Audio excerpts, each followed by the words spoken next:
Is the Internet changing the way you think? Introduction: The dawn of entanglement.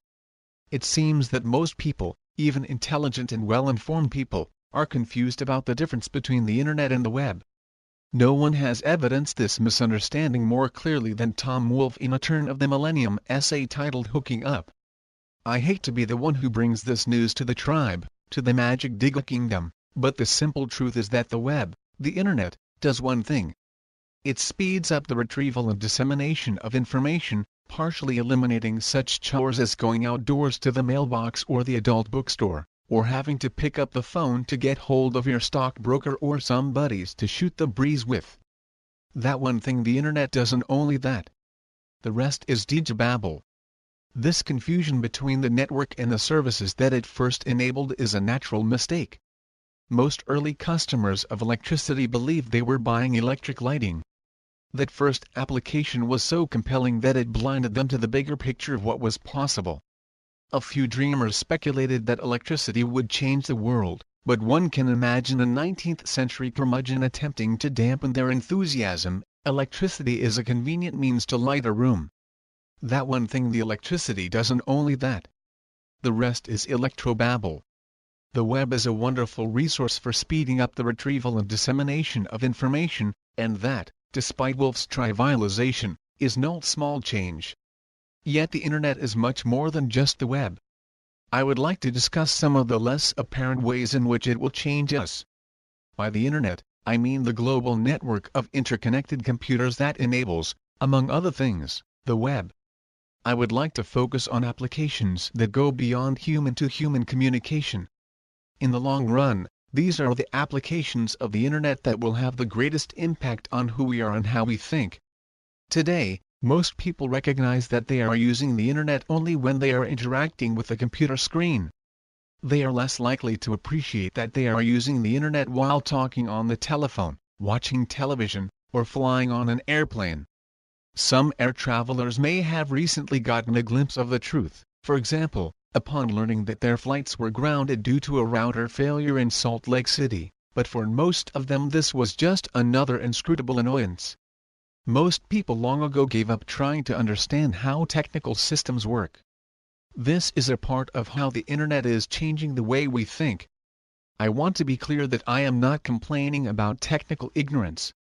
In an Internet-connected world, it is almost impossible to keep track of how systems actually function.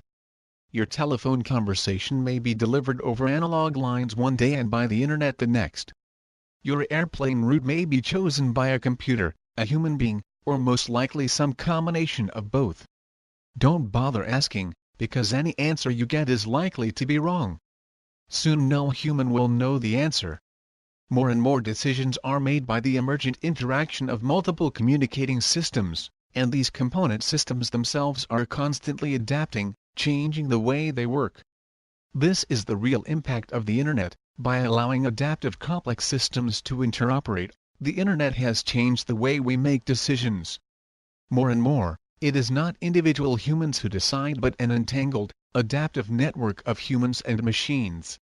To understand how the Internet encourages this interweaving of complex systems, you need to appreciate how it has changed the nature of computer programming. Back in the 20th century, programmers could exercise absolute control within a bounded world with precisely defined rules. They were able to tell their computers exactly what to do. Today, programming usually involves linking together complex systems developed by others without understanding exactly how they work. In fact, depending upon the methods of other systems is considered poor programming practice, because it is expected that they will change. Consider, as a simple example, a program that needs to know the time of day. In the unconnected world, computers often ask the operator to type in the time when they were powered on. They then kept track of passing time by counting ticks of an internal clock. Programmers often had to write their own program to do this, but in any case they understood exactly how it worked. Once computers became connected through the Internet, it made more sense for computers to find out the time by asking one another, so something called network time protocol was invented. Most programmers are aware that it exists, but few understand it in detail. Instead, They call a library routine a routine that queries the operating system, which automatically invokes the network time protocol when required. It would take me too long to explain the workings of network time protocol and how it corrects for variable network delays and takes advantage of a partially layered hierarchy of network-connected clocks to find the time. Suffice it to say that it's complicated. Besides, I would be describing version 3 of the protocol, and your operating system is probably already using version 4. Even if you're a programmer, there's no need for you to bother to understand how it works. Now consider a program that is directing delivery trucks to restock stores.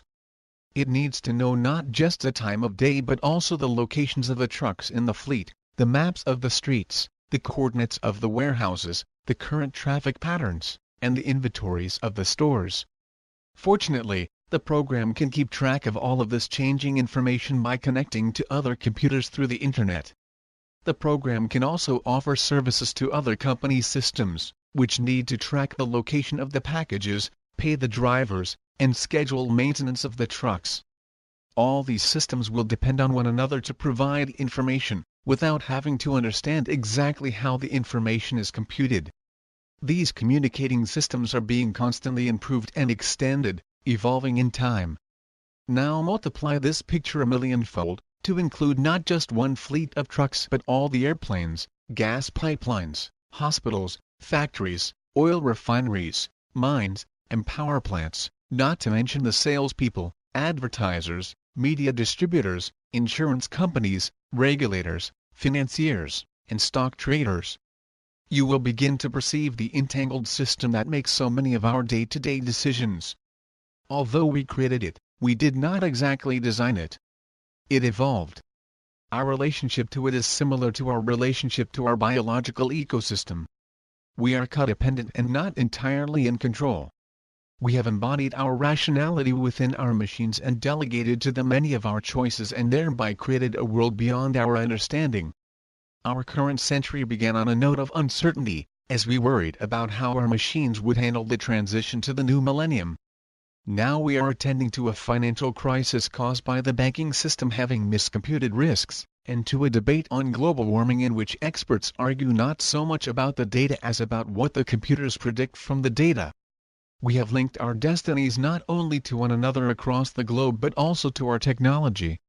If the theme of the Enlightenment was independence, ours is interdependence. We are now all connected, humans and machines. Welcome to the dawn of the entanglement.